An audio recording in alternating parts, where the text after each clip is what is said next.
எந்த கட்சி தலைவராக வச்சுக்கோங்க, யாருக்குமே கடைக்கோடி தந்திருக்கு அவங்க வீடு தெரியாது. ஆனா நாம் தமிழர் கட்சி பத்திரிக்கை சீமான் அண்ணன் வீட கட்சியில இருக்க அனைத்து உறுப்பினர்களுக்கும் தெரியும். அத்தனை பேர் வந்திருக்காங்க, அத்தனை பேர் உணவு அண்ணன் கூட உட்காந்து சாப்பிட்டு இருக்காங்க. நிச்சயமா.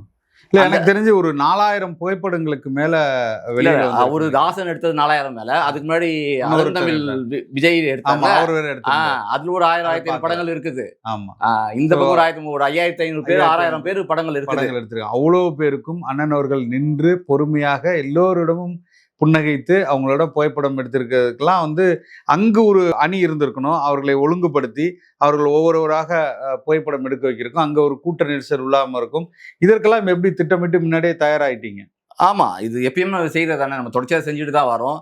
நம்ம கூட நீங்க இருந்தீங்க, இன்னும் பலர் இருந்தாங்க நம்ம கட்சி கூட தோழர்கள், எல்லாருமே உதவியாக தான் இருந்தாங்க. நம்ம பார்க்கிங் அதை சரி செய்யறதாகட்டும், உள்ள வரிசையா உணவுக்கு அழைச்சி செல்றதாகட்டும், பாதுகாப்பு இருந்தாங்க. உள்ள உணவுக்கு அழைச்சி போறதுக்கும் மக்கள் இருந்தாங்க. அண்ணனுக்கு பக்கத்துல இருந்து உள்ள மக்களை விடுறதுக்கும் மக்கள் இருந்தாங்க. இது தனியாளா செய்யல, எல்லாருமே கூட்டா சேர்ந்துதான் இதை நம்ம செய்யலாம். இந்த ஒரு ஒழுங்கு நாம் தமிழர் கட்சி அந்த ஒழுக்கம் கட்சியில சேர்ந்த உடனே வந்துருது. இந்த கட்சியை பொறுத்த வரைக்கும் நம்ம எல்லாருமே அவ்வளவு ஒழுக்கமா இருப்பாங்க. வரிசைனா வரிசையில தான் இருப்பாங்க. அண்ணன் அப்படிதான் கட்டுக்கோப்பா வச்சிருக்காரு.